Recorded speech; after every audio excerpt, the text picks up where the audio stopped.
Susul Ivan Gunawan, Astrid Tiar tulis permintaan maaf ke Keisha Lefronka, tak ada niat menyinggung.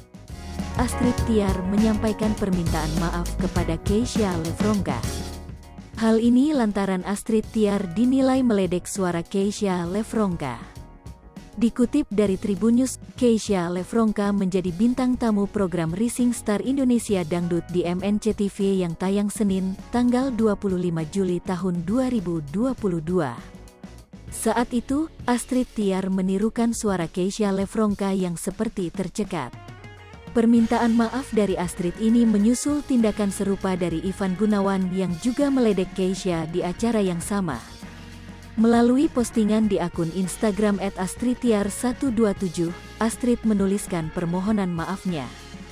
Ia mengaku tak bermaksud untuk menjatuhkan atau menyinggung pihak tertentu. Astrid mengaku bahwa sikapnya itu hanya bercandaan yang meledek dirinya sendiri.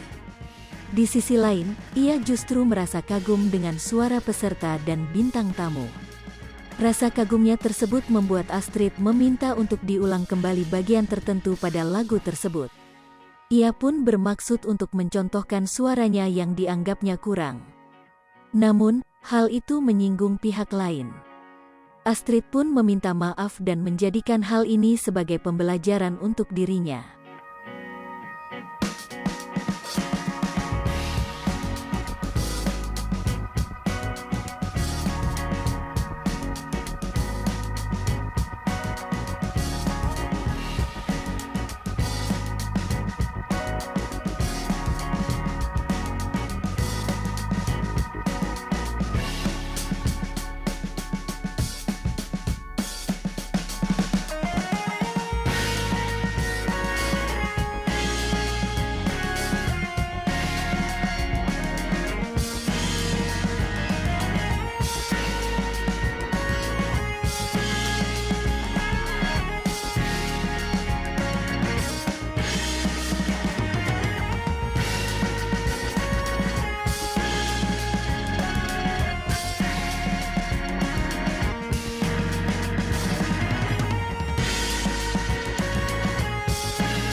Hai pemirsa Sri Popo TV, jangan lupa komen, like, dan subscribe, serta tonton terus berita-berita terupdate lainnya ya.